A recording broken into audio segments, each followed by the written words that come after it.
Hello, all you scaredy cats and kittens, and welcome to the Two Scaredy Cats podcast, where we talk about all things strange, unusual, and paranormal.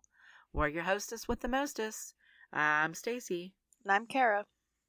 Oh, Kara's finally back to hang out with us this time. Where have you been, Kara? What were you up to the past couple weeks?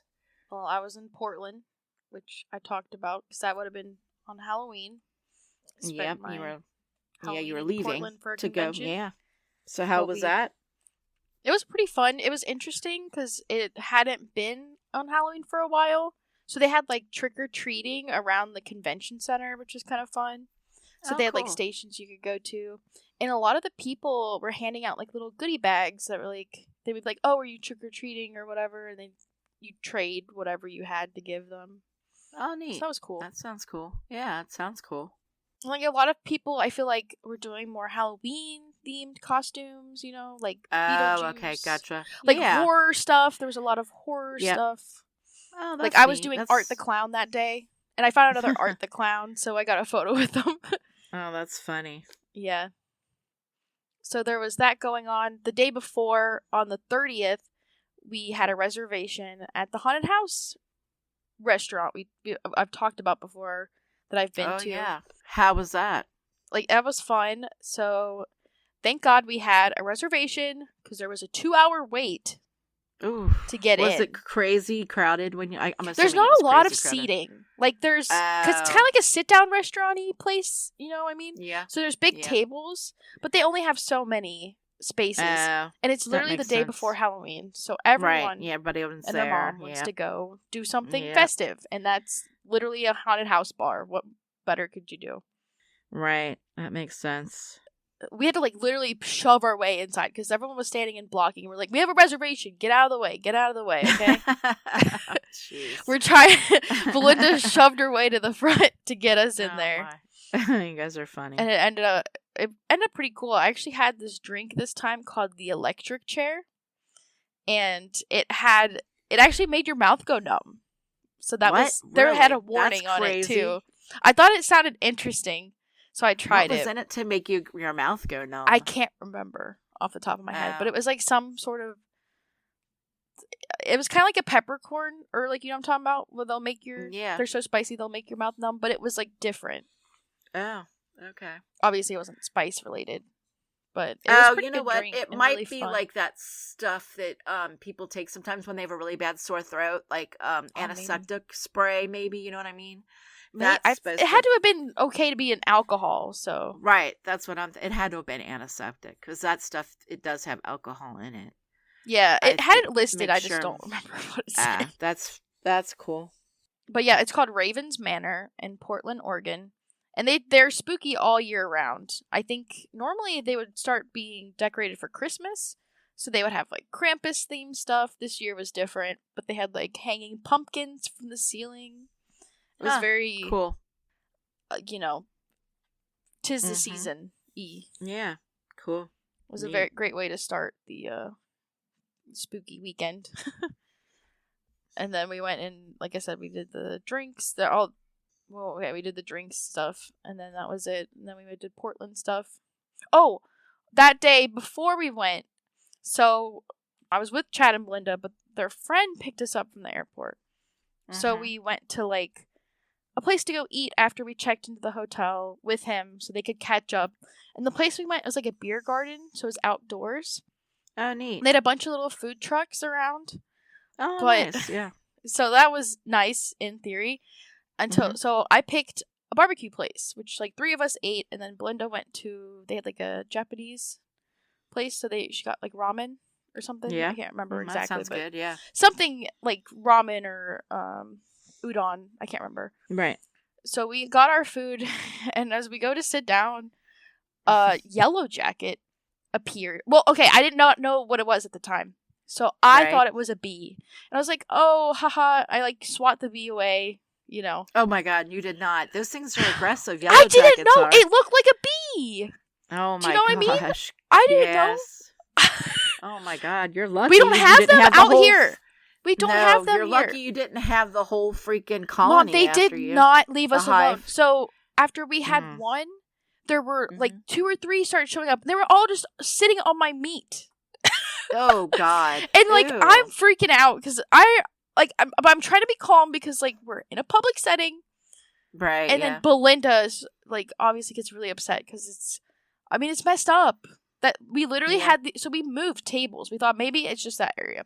No, they followed us to a different well, that's table. They remembered you. You're imprinted on their little minds. God, their little brains. So they followed us to another table. And, like, they'd leave for a little bit, and they'd come right back. It was, like, impossible. Oh, wow. I was trying to, like, speed eat when they weren't around, but they were literally right in there eating it. I was probably eating bug juices because they were crawling all over my food. There were, like, 4 of them at one point. Oh, my gosh, girl.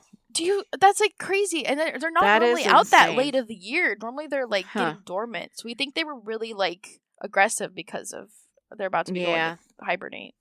Yeah, wow. Crazy. We had thought about killing, but you can't because they'll attack you. Yeah, there's nothing you can do. So I ended up eating about half my after food. You.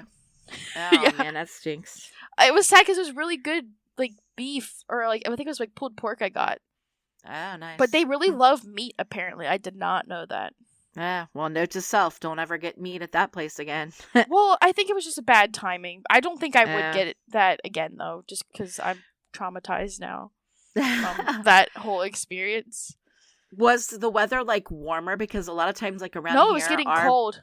They said interesting. It just started getting cold, so we think that's why they were kind of super like because we would swap them away constantly and they just kept coming back. Oh wow, you're lucky they didn't sting you, honestly. Yeah, I know. Well, like I said, I thought it was a freaking bee at first until the guy was like, gosh. No, because he lives in Portland. Oh, okay. Chad's friend. So he's like, no, those are yellow jackets. You don't want to mess with them. You don't, girl. No. They're very aggressive. There was that. It was an experience. And then, but everything was made okay because after that, we went to an occult store that we parked near.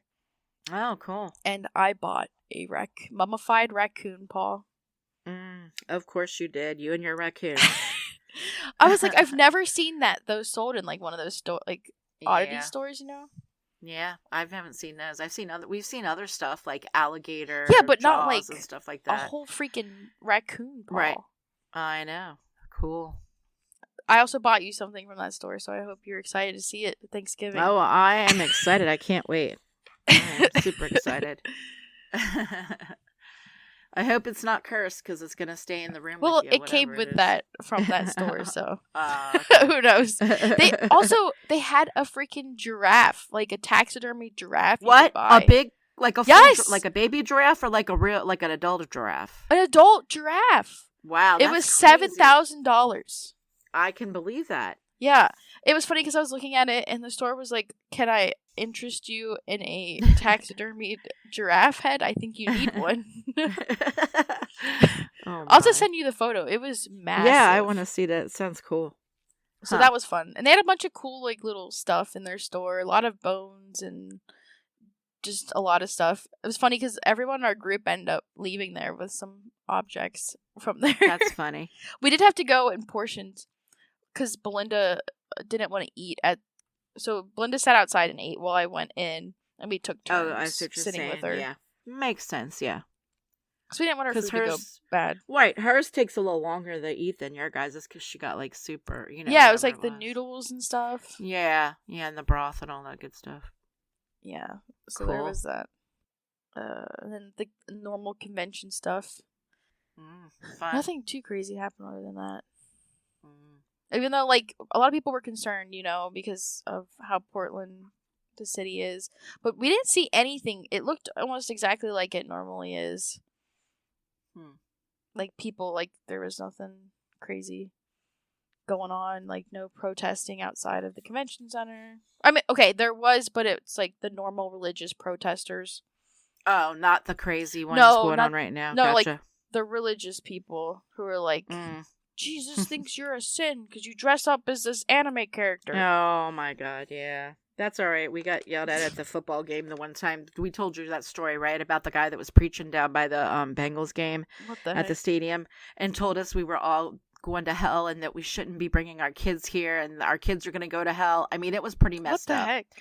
Yeah, it was so bad that somebody paid. There was like a drummer down there. You know how they drum on the Oh yeah. that paid them to start playing their drums loud enough to drown him out. It was there was hysterical. a saxophone guy trying to play out the guy. Yeah. So people were tipping the drummer guy a lot of money because he was, being louder than the psycho guy that was spouting off his crazy stuff. I mean, it was crazy. Like, people were booing him and everything. It was insane. That's funny. Yeah. Oh, you know what I forgot to talk about was, well, I can't remember if I talked about it on here or not, but me and Dad, I told you we got to go downtown. Harrison was doing this little thing where you could go, and they were having like a ghost hunt or whatever. But they opened up the tunnels underneath Market Street Grill that were used during the World War II during somebody's raid. I forget what his name was.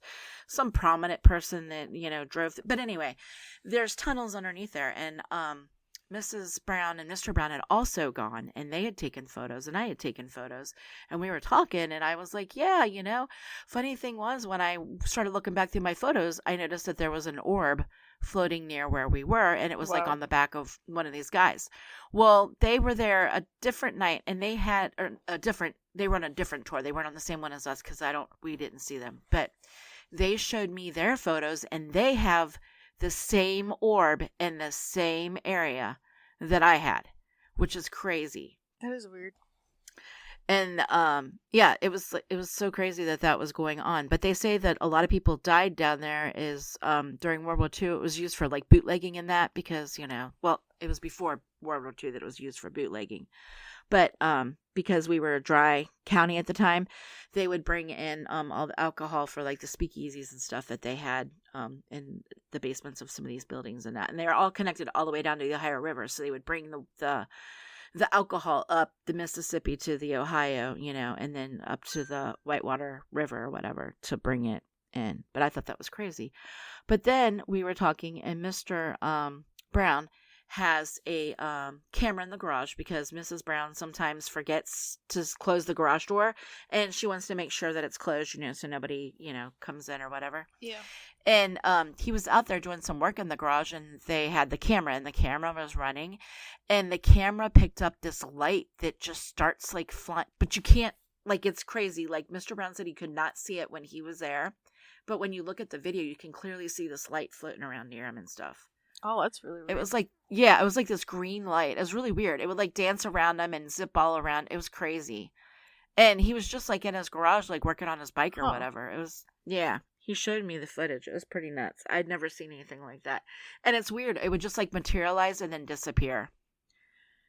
Huh. And at first I thought he was like, you know how Mr. Brown likes to joke. I thought he was kidding, but he really, right. But he really was, he was dead serious. He goes, I don't know what this is. He says it happens several times when I'm in the garage working on stuff. He goes, I won't see any lights or anything. You know what I mean? It's just his garage and he's working in there. But when we replay the video, you can see this orb, like this greenish, kind of bluish orb just floating around in the garage, and it disappears and comes back. I forgot we were talking about that on Halloween. We had the neighbors over for Halloween because it fell on a Friday this year. So we invited everybody down for a little Halloween get together. Yep.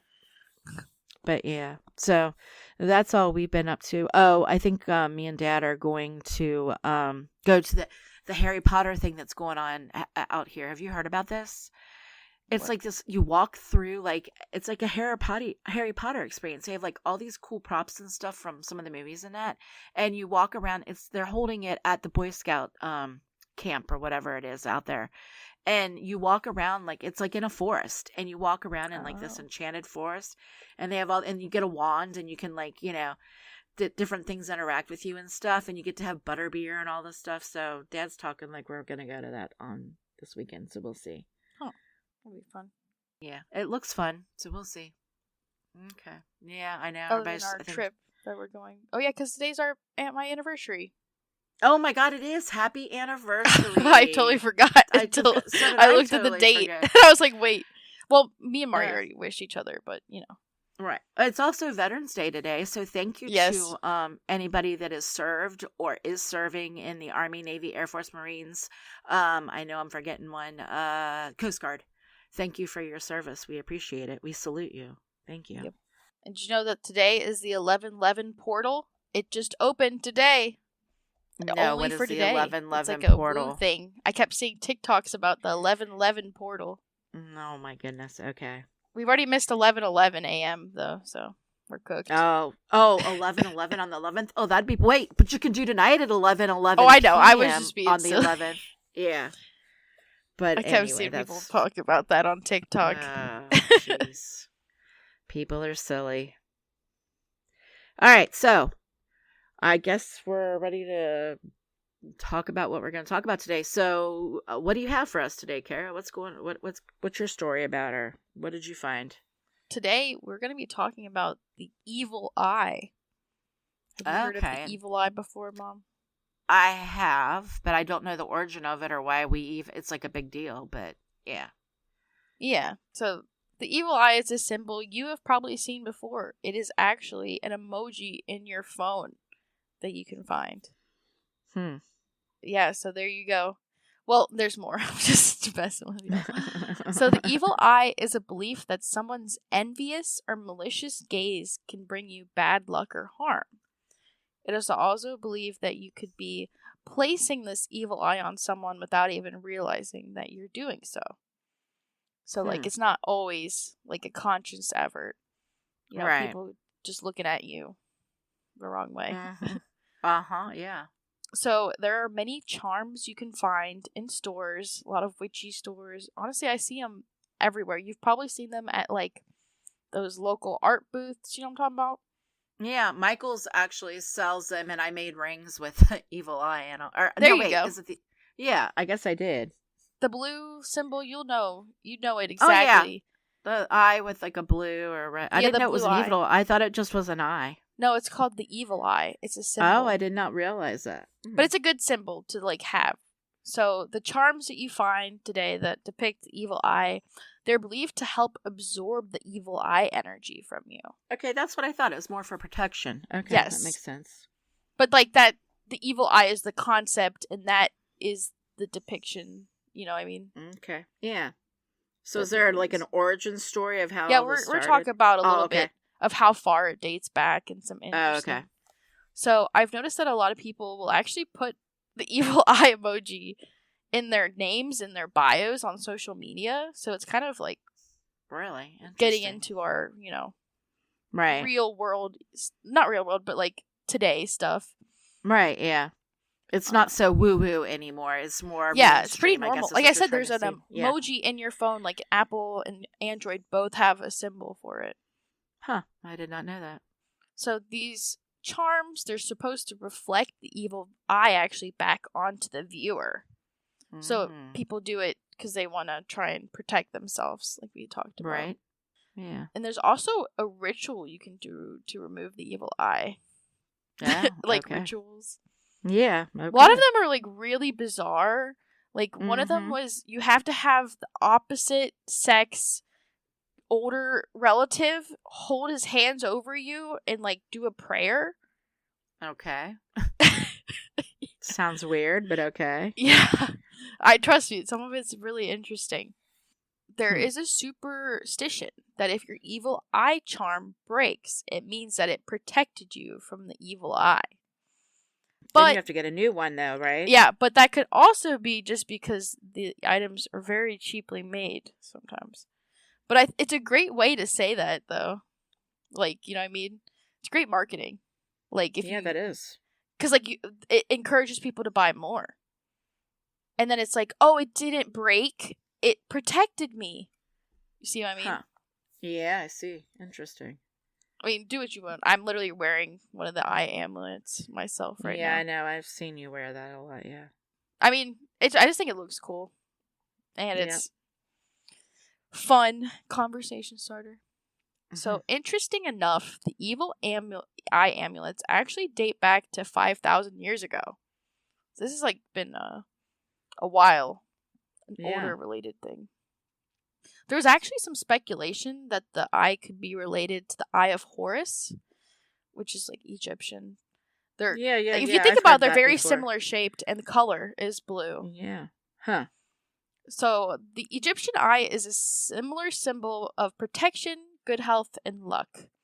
The Greek evil eye talisman, the one that you normally see, it specifically protects against malevolent gazes. So they're a little different, but they're very similar in the, like, you know what I mean, in the same way.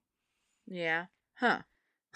It's kind of crazy how it's a very worldwide phenomenon. Some references of it could be found from Greece, Turkey, Ethiopia, India, Italy, Brazil, Mexico.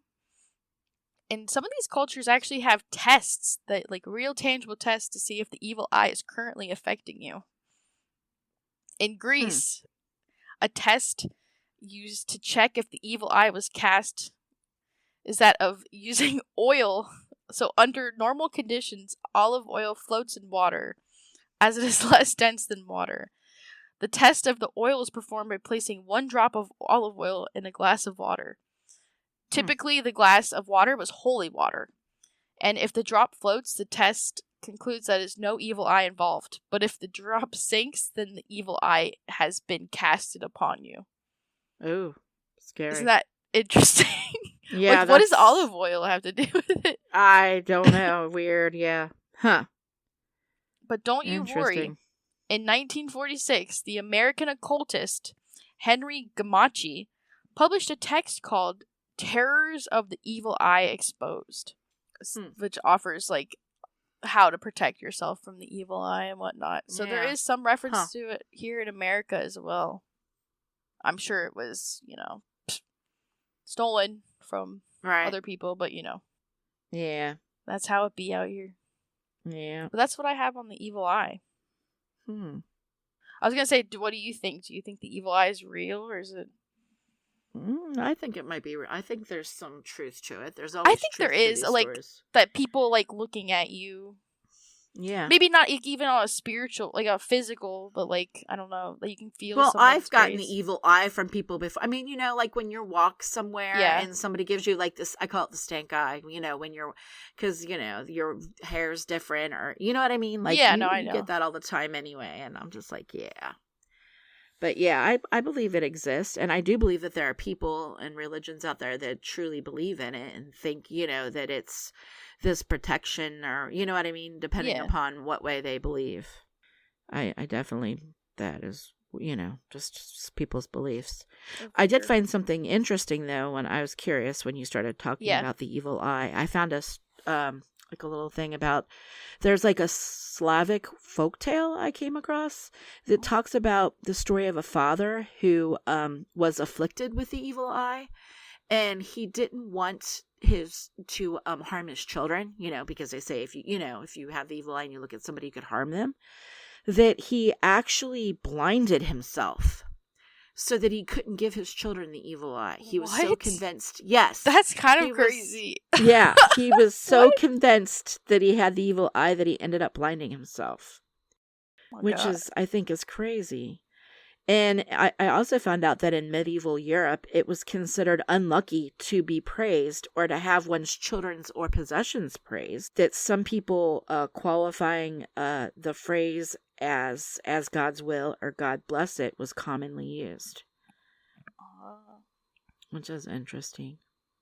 No, I don't have anything really. Grandma has not said anything more about her. Okay, wait. Grandma ghost stuff. Oh, Grandma's stuff is I haven't. I was just with her on Monday, but she didn't say anything, so I assume things are all right on that front for now. But something really bizarre did happen the other night here in our house. It was just 2 nights ago. It was late, and I had been up working on it was after the craft show, and I'd been up, and I came upstairs, and Dad had already gone to bed, and he had, in our room, we have a Google Home Assistant thing, and we usually play, like, ocean noises at night before we go to bed, to help, as background, noise or whatever. Yeah. Well, okay, Fritz had been acting a little bit weird for part of the night. I don't know what his deal was. He's always a strange dog. But we get upstairs, and for whatever reason, Dad decided he was going to have, like, thunderstorms going this time. And I get up there, and the dog is, like, shaking. Like, he is, how he gets, like, when there's, like, fireworks and stuff? Yeah. He was like shaking that bad. Like I couldn't get him to like calm down, and he would like growl, and I'm like, oh my God, what is going on? So then I thought maybe it was, the thunderstorm noises, because he doesn't like that kind of stuff. So I turned those off and, put back on the ocean noises, because that's what we always listen to, and it's never bothered him. And I turned on something else on the TV. But he still continued to shake really hard. Like, he was crawling up my back. Like, I know. And he kept looking towards the door. So I was, like, freaking out, thinking that the house was haunted and there was something in our room. But I don't think it was. I think it was just his nervous energy, and the thunderstorms reminded him of the fireworks. You know what I mean? Because Dad had it really loud. Like, super loud. And he was probably just freaked out. But it was a little unnerving, I'm not going to lie, to have the dog, because he normally is pretty chill for the most part. Like, he doesn't freak out about that kind of stuff. So I was like, oh, great. There's something, near the bed or something, and the dog's freaking out. But that's all I have that happened. Did we ever find out who bought the Conjuring house, by the way? I don't think we did. See? Yeah, I know it was up for bid, and somebody had put in a bid, but they had not released at the time. Remember, it happened like right before Halloween. Yeah. They had not released who had wanted. I'll have to check into that so I can update everybody on that next time we get together. Yeah, I thought I didn't know if you had heard or not. I'm sure our next episode will be a lot more fun. Yeah, we'll have a lot more. Yeah, a lot more stuff. We're both being spread thin, trying to do stuff. Yeah. Behind the scenes. Yeah. All right, so I guess that's it. Again, we want to thank all of our veterans out there for your service. Appreciate you, and happy anniversary to Kara and Mario. Yep. And if you enjoyed the podcast today, please be sure to follow us on Instagram and YouTube at Two Scaredy Cats Podcast. And don't forget to leave a review on Spotify and Apple Podcasts. It really helps the show get discovered. And tune in 2 weeks for our next episode. And to you, all our scaredy cats and kittens out there, remember, curiosity didn't kill these two scaredy cats.